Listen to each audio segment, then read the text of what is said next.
time, and Rick's be in winners finals. And that means neither Running Black nor Peeling are going to be on the winners finals side. That means we are going to guarantee ourselves someone new in the grand finals spot. Yeah, at the very least, right? The first 2 weeks of Tekken 7 were Peeling versus Running Black grand finals. Now both in the lower bracket in top 8 are winners finals. Instead, it's going to be Way Gamble versus Ricksta. Both of them are in the lion's share of the Gecko points, and both are going to be vying for that $1,000 for the first place. They're already guaranteeing themselves a prime position to do so. You can see the bracket breakdown as follows. Yeah, you see who's going to be playing on the loser's side, right? Who dropped down into that losers. It's if I was any one of the losers, guys, I wouldn't be happy about who won it. These guys were in grand finals. You throw them in losers for us? Yeah. Definitely a tough spot to be in down the lower bracket. Way Gamble and Ricksta, though, making sure that we have a unique grand finals for our West 3. Both players, yeah, I mentioned right, they were on the cusp of dethroning both of these guys, Running Black and Peeling, and there we have it in our upper bracket semifinals. We have them both falling to Ricksta and Way Gamble. Great stuff so far.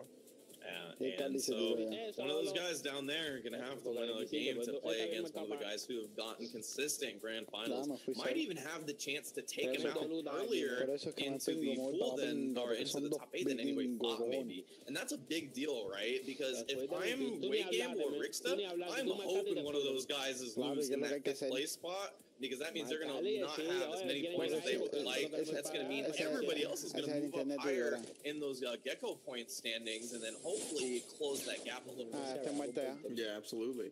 And, you know, despite Running Black and Peeling not meeting in grand finals this week, we are not guaranteed that we don't see them meet at all, right? They can both meet in a losers semifinals and have battle out to see who gets their shot and maybe making it to grand finals again. That's a match that I still want to see.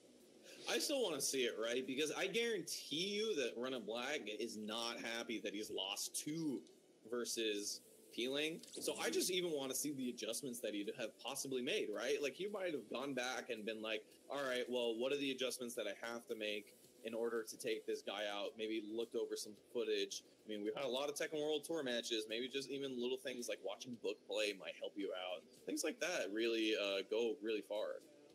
Yeah, and I like that both of these guys are stepping up their game with EVO being so close, right? Now we get to see Running Black and Peeling dethroned, not going into the grand finals with just 2 weeks before EVO, the last Tekken 7 West event before EVO. So, yeah, I'm definitely glad that we can see the other players in the region stepping up and showing that it's not going to be dominated by the same 2 guys every week. Yeah, and I'm happy about that, right? So it really shows that the adjustments that these guys are making from weekly play-in, from month in and month out, they're thinking about this, right? There's some money on the line, Gecko points. So that means after every month you lose it, you take some time, right? What did I lose? All these VODs are going to be on this channel, so you can go back if you missed any of these matches yourself. If you play in the tournament, you can go and see if your game's on stream. Maybe you guys can go see, hey, what are the adjustments that I can make there? What are the commentators saying? A lot of that stuff can definitely help you out in your game. So if you didn't enter this tournament, I mean, you could possibly get your match on stream, have us talk about it. You can, you know, get some good games versus the likes of guys like Gab, like Bank, who we're going to have next up in just a second. These guys are getting top 8 in these tournaments, consistent good players who get top 8s of their locals, or Bank constantly wins Dropkick Tuesdays. Yeah. Just like that kind of stuff. Yeah, and in addition to all that, right, these are free to enter, so you're not actually losing anything if you do decide to participate in a tournament and get some practice in versus the top level players that your region has to offer. Yeah, so I'm excited. Lower side now. Yeah, it's gonna be lower side. I would like to see what Bank is gonna be playing. Guy plays a ton of characters, but the main is definitely Claudio, so we're gonna see that versus the Lars. Porque mío, no, tú tienes que hablar mío, no podemos hacer lo que tú quieras tampoco. Yeah, this is the lower bracket quarterfinals. Yo quería ir para atrás, enseñarlo para atrás, yo pensaba que fuiste tú, mío, y después tú veo que te tiras. Claudio and Allard, they both have the high fly flow. Claudio doesn't. No, he had the high fly flow profile. Oh, the profile, yeah. I'm about to say, you gotta check this guy's hack. I don't know if this is allowed, but oh yeah, give Claudio the sling blade, man. It'd work for him. He's got a Jay White-ish look to him. Oh boy. All right, slugging out there, then try to get that back forward too, but didn't hit, and Gab gets a whiff punish. First round goes to him.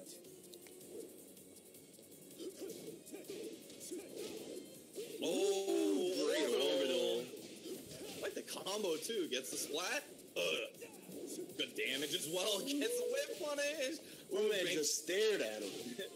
You know how far he was too? That's crazy to be like, yeah, I know this is gonna happen. Whatever. Like, I'm back here. Yeah, he legit stared into his soul and waited for the hop kick. That was wild. Good punish on his side. Gab now puts himself at set point. Or game point, sorry. Backing it up. I like the patience from him. Magic 4, no combo. We'll try to get that big launch. Ooh, goes low that time and got the chance. Let me three. Counter hit. Counter hit. Can't finish it off, but the safe post will do the job. Yeah, good adjustment there. Gets that counter hit low. Gab takes the first one pretty convincingly. I mean, even that round where it got pretty close, it felt like Gab had all the momentum there. So good stuff to him. He's now going to take the first game here. I mean, really didn't feel like I had a idea of even how Bank wanted to play it, other than that he wants to hop kick. Like, that's the only thing I got out of that match from him. Yeah, I mean, that's the one time we got to see him play it, right, was that moment where Gab just stood there and stared at him, and Bank committed to the hop kick. And then that's something that Claudio players are going to do, right? That's definitely the bread and butter of the character. He's got one of the best hop kicks in the game, so that's what you want to do, especially when you want to make that comeback. But I think Gab just sniffed that out a little bit too much, kind of sensed the desperation, knowing that Bank wanted to get back into the match in a big way, and just defended against that perfectly. Yeah, and that orbital from the side of Lars is kind of long on the recovery side, but it goes pretty darn far and crushes lows pretty quickly. So it is a good option for that sense. But the thing is that even Claudios don't have that many good lows that they go to. So normally you see them stick up just for mids and highs. And the one time that he went for a low, it got crushed. And that's a bad feeling. So, I mean, either Bank has to choose a different character. He plays a ton of characters. He doesn't have to play this Claudio. Or he just has to play a little bit more solid, maybe play that same game of getting him to whiff and then punishing. So much mental damage gets done, though, right? When you ignore an option for so long, and then when you finally bust it out, it gets countered the first time you go for it. So much mental damage is done in scenarios like that. So we're going to see if Bank, again, tournament veteran, as you mentioned, right, wins one of our locals here, Dropkick Tuesdays, almost every week, competes in SoCal very often. So no surprise that he's found himself in a position like this where he's going to have to maintain his composure and bounce back. He's been in it time and time again. So we'll see if Bank can figure out any solutions to Gab's offense with Lars, because it was just overwhelming in that first set. Yeah, so we're going to see maybe a character switch, even maybe the stage. I mean, like I was saying before, Lars has some pretty good wall carry. One of the highlights of his kit, actually. Ooh. Okay. Oh. Now they really trying to be double high fly flow. I told you. All right. He was repping it. If I don't see anybody from the top rope, I'm going to be disappointed. All right. You put the call in, you see, he put the call into Ghetto at the end of the first game. I'm going over. I'm the ace. I have to go over. You see my hair? Yeah. All right. So unfortunately, there's no top ropes to jump off of here. It's going to be an infinite stage. So that carry I was talking about is not going to matter. But also, it's just a even match in general. And then gets the sidestep launch early on. Gab is looking real good. Good combo too. Ooh. All right, a little cog Gab trying to approach. Habla de Yuga. Oh man, grounding with that silent entry too. Silent entry down forward one. That's a good idea on this infinite stage. Ooh! Orbital into lightning screw. Okay. All right, Gab. Sí, loco, yo vine para acá, pero... All right, you won me. You won my heart. All right, you got it. Ahora vengo para acá, pero ya no That's the type of guy I like to go at the bars with. All right, this is gonna be. Benk's gonna try to answer back though. That's the one in a generation decision making. It really is. Benk's trying to make adjustments here, man. He's got a good life lead. Unfortunately, Gab right outside of Rage, so he's not going to get that extra damage for this combo. Gab always looks so confident, too, in their playstyle. All right, put in Rage. Ooh, goes for that low off. Oh, he just went for the Rage! Look at the confidence on this, man. Oh, he whiffed. Yeah, I'm just going to Rage Rock. Jesus. All right, whatever. I'm going into it. While standing one. Side switch for no reason. Other than it looks sick. Alright. Gab is on set point. Remember, trying to move on into this tournament. Got back 4 hits, but no counter.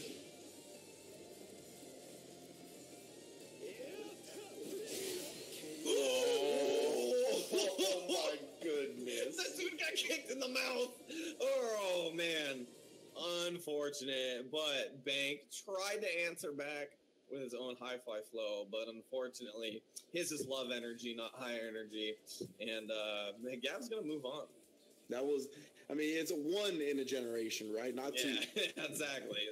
I got here first, so back off.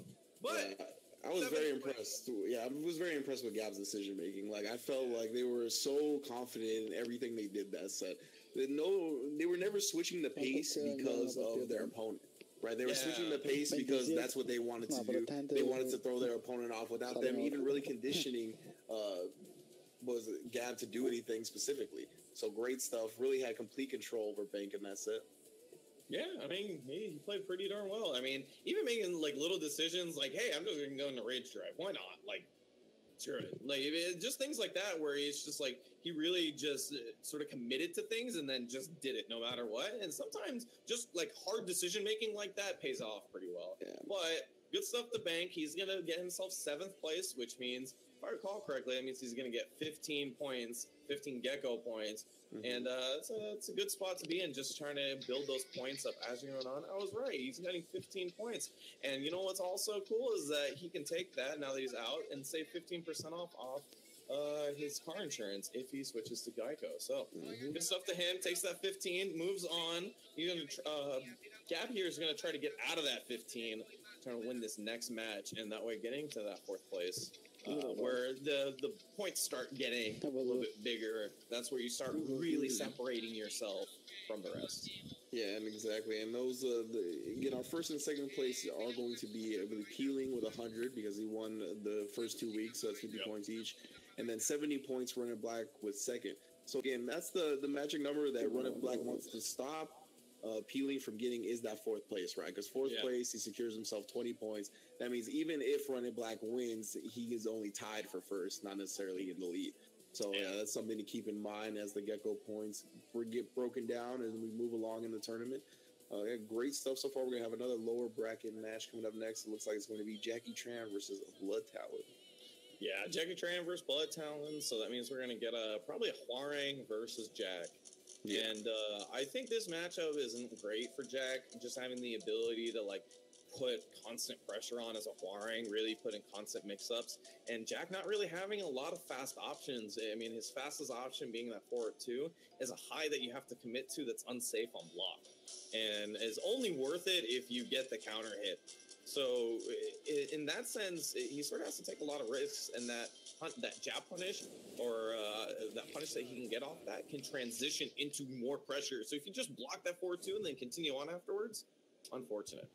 Yeah, we saw Jackie Tran use the forward 2 quite effectively in his earlier match on stream, but wasn't able to pull out the W here. Yeah. It was not enough, so we'll see if he's able to make some adjustments, able to keep Blood Talon off of him, because as you mentioned, once he gets on, it's going to be a real tough life for Jackie. However, this guy is an Evo champion. I mean, I've seen this guy play personally. He's one of the guys I really look forward to in terms of like how he plays. And when I really watch him play and watch him break down the game and talk to him, he has amazing ideas. So it really just comes down to putting that into play here. We're gonna get Jackie Tran versus Bloodtown. Gets that launch early on, and this not gonna bode well for him. Pressure on the wall is going to be a lot. Actually, a lot of respect for Bloodtown. Backs up. Gets in that range. You see the jackhammers. Oh no, the hug! Mixes it up at the last second, gets the launch, and pushes him off. Oh no, misses the blue. Bloodtown looking for something there, but Jackie Tran pokes him low. He's going to take that first round there. Good start from Jackie Tran, but just eats a peacekeeper to start. Floats him out with the twos. That's big. That's big because he's going to be able to get this carry. Step one with the plus frames, and then a big low parry. Big low parry. Really, the thing to do the most on down back ones is to low parry it, considering it's only -11. If you don't have a good... Yeah, it's a throw. Nice setup as well. Gets out while standing 3. The follow-up afterwards. No whiff punish.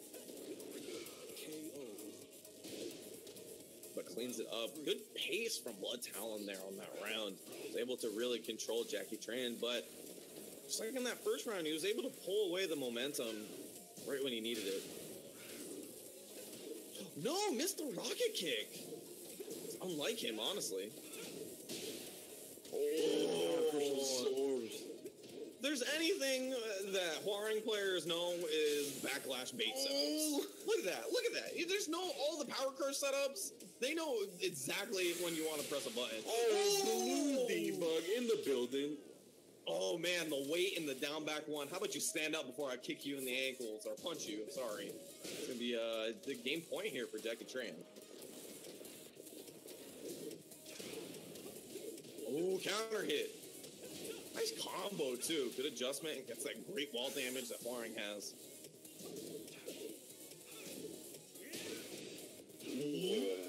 Got the wall splat too. Was able to combo off it. Blood Talon. Great adjustment for him. Every time he takes a round, it's so convincing. Oh, gets that launch. Carried to the wall. Launch off the side step. Caught Jackie Tran flinching. Yeah, not over yet, though. There you go. Oh, man, went for a jackhammer that time. I'd hate to say it, but maybe just a little bit unconfident in his follow-up after that. Big launch. Indeed, looking a little shaken here in the first game. Yeah, that's so unfortunate. He missed 3 follow-ups. He missed his blue one. He missed his forward 4 twice. And so that's a tremendous amount of damage left on the table. That's like one of the reasons why you want to use Fort 2. Because if you use Fort 2 on its own and you don't get the counter follow-up after that, what's the point? Like, you don't get that much damage out of the Fort 2 on its own. It's because of the follow-up that makes it so darn good. And we saw Jackie be very consistent with that follow-up in the previous set on stream, so I'm surprised to see him drop it here. Yeah, I mean, I don't know, maybe he's just trying to find a different option there with the jackhammer. Maybe that does hit as well. I've actually never seen it because of how consistent Jack players are normally with that rocket kick after a Fort 2 counter hit. So I actually don't know. I mean, just to tell him to hit it, but I think that at the same time, like he has been playing pretty good. Just getting those little confirmations at the end and then the Oki afterwards could definitely just make a completely different game. Yeah, but good stuff from Blood Talon, right? Keeping control of the set, keeping his composure. Because, I mean, Jackie was up 2 rounds as well. So the pressure could definitely get to you in that scenario where your opponent is at match point. But not for Blood Talon today. Going to be up 1-0 again. This is lower bracket side. Forgot who the winner of this will actually face. The winner of this, I think we'll face Peeling? Peeling, oh, yes. I forgot that Peeling and Red Black were in lower bracket. Man. And yes, exactly. The winner of this will be facing Peeling, and then we have to face the Xiao Yu. On the other side of Luna's quarters, we have Running Black and Gab. So definitely some intense Tekken matches still to come. And if you're just joining us, Winners Finals is Wade Gamble and Ricksta, guaranteeing ourselves a different grand finals here in the Tekken West Geico Gaming Weekly play-in that we usually see. Yeah, It's crazy to think that these guys went down so early. And so that means that these guys are actually just going to have to fight it out early on. And are going to have to fight a 2 out of 3 instead of a 3 out of 5. So these guys have to make adjustments or get that win quicker than normal. It could be a good situation for Run to Black, right? Instead of having that 3 out of 5, that time to adjust, you might be able to take that 2 out of 3 and be able to take that game from or that set from healing. That's a great point. Yeah. We'll see if they have to get there first. Too. Yeah, if you're going to infinite stage, though, definitely a benefit to Jack, who has to deal with the crazy wall pressure, the big wall damage that Barring has to offer. But Blood Talents just looks so good. Hasn't really been about the wall damage. It's been about the neutral that Blood Talent's been able to put down. Another Peacekeeper. Another Peacekeeper. Oh, man. So launch afterwards. Blood Talent takes the first round here, continuing the momentum, making sure that the streets are safe. Yeah, my man straight lawful good right now. You see how he put that jacket on? Of course he's lawful good. No, bingo. Down back one. Backs up afterwards. I like this. This is Jackie Tran's ability on the infinite stage to slow down the pace a lot more. No punish. A little bit more on that launch, but then gets it that time. Yes. Good block on the low. Ooh, the run-up block? All right. Oh, there you go. We get the rocket kick afterwards. Now we've made that forward 2 worth. Put him in rage, but Jackie Tran just controlling the pace. Down back 1. Cleans that up. One of the signature tools for Jack. Yeah. You can see the Horons looking for that power crush all day. Oh. Yeah, unfortunately, Backlash recovers quicker than you'd even like it to, so you have to be on point with that launch afterwards. We'll try the back-to-back Peacekeeper again. Jack 7 coming into these parts. Oh, no. To the skies. There you go. Big command grab. Gets good damage out of it, too. Big tackle plus frames. And then just gets the jackhammer, the blue one afterwards, too. Nice block on the low. Uses the rage drive for the pressure. And then cleans it up. Blood Talon with the comeback there. Jackie Tran wanted that last chunk of health so bad. Yeah, he went for that down back 1, but that was a great read from Blood Talon. Blocks the low and gets the punish. And that started that comeback. Ooh! To the skies you go, Jackie Tran. Pele kick to finish it off.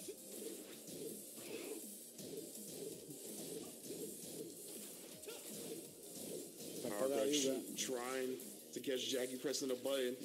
Yeah, he's been very consistent on those and has not been punished for it yet. And that one time it actually got ducked. He didn't get that wall standing 1 punish, but he gets the launch.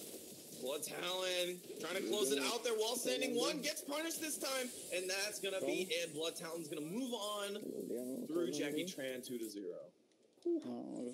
Great stuff from Blood Talon, taking it over Jackie Tran, going to be moving on in lower brackets. Yeah, and hey, the reward to play the guy who's been winning the Gecko Gaming Weekly Plans, Gecko Gaming Weekly Plans, playing for Gecko points. And it's been pretty good stuff. I mean, that's honestly really, really good play from Blood Talon. When he's on point, he is super scary. There is a thing when I was first watching him, there's a point where Blood Talon starts playing where there's a point of no return. Where if he gets to that point, when you play against him, it's over. You lose. He's just that type of player. He's like, it's like a download time where it's like as soon as he gets the download, it's like, all right, well, download complete. It's time to run it back. It doesn't matter if you're up 2 games in 2 rounds. He's going to take it all the way back. And I've seen him do it before. Sometimes the download happens a little bit quicker. It seems like that was the case there. And Blood Talon's going to move on. Yeah, he was really just dictating the pace the entire set, right? Jackie was constantly trying to evolve his game plan to deal with whatever Blood Talon was throwing at him. And that's just always a tough spot to be in, right? Instead of getting to run your offense and run your strategies, you have to try to deal with whatever your opponent's throwing at you. If you can't make those adjustments quickly enough, we see what happens to Jackie Tran. You fall to your opponent. Yeah, and credit to him, he went with the stuff that consistently worked. Backlash never got punished. Even the one time he got ducked, it didn't get launched. So, I mean, if it's not going to get punished and it's a power crush move that gets you plus frames and it's a launcher, I mean, let's keep going for it. At the worst, you continue your pressure. That's pretty darn cool. Yeah, absolutely. So good stuff from Blood Talon. Going to be able to take it 2-0 over Jackie Tran. Going to be moving into losers quarters again to face Peeling. Other side of losers quarters is a Run It Black versus Gab. You can see the top 8 breakdown on your screen now. In the upper bracket, we still have Way Gamble and Ricksta. Again, that's going to be a 3 out of 5 set since it is our winners finals. But we still got a couple more 2 out of 3s to go to determine who's going to be in our top 3 and top 4. Yeah, so the next matchup we got here is going to be Run It Black versus Gab. So this is going to be Jin versus Lars. This is going to be a pretty interesting one, actually, because of how good Run It Black is at controlling the pace. And we've seen, though, that Gab has been able to blow through that just by committing to big moves and really knowing, like, when to go for that, for the risks, right? You saw, like, the blocked orbital into Lightning Screw. You only did that once, and it worked. And he's that type. I mean, if you are that type of guy who's been able to know when the risk reward is in your favor, or when you guys know, or when to know when it is more likely that you're going to get the hit, that's a really scary player to play against, even if you have the ability that Run It Black has. All right. So again, it's going to be other side, lower bracket quarters. See if Gab can continue his one-in-a-generation run. Make the ace proud.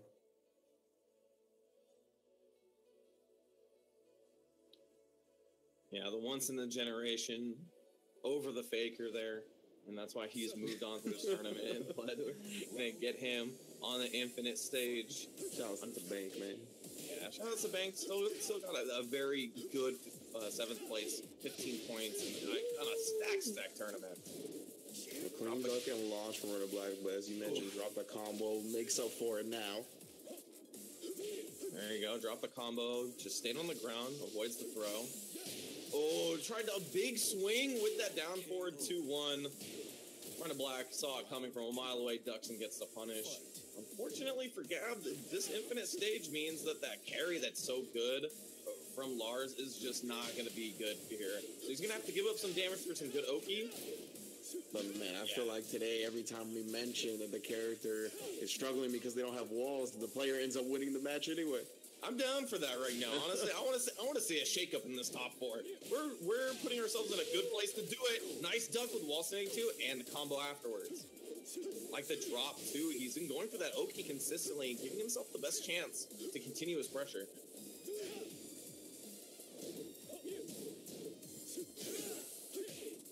Oh man! Oh, got the big duck too, the wall standing 4 to finish it off. Man, I really like Gab went for that dash 3 forward. That's something that you don't see often from Lars. And man, just Run It Black staying calm there.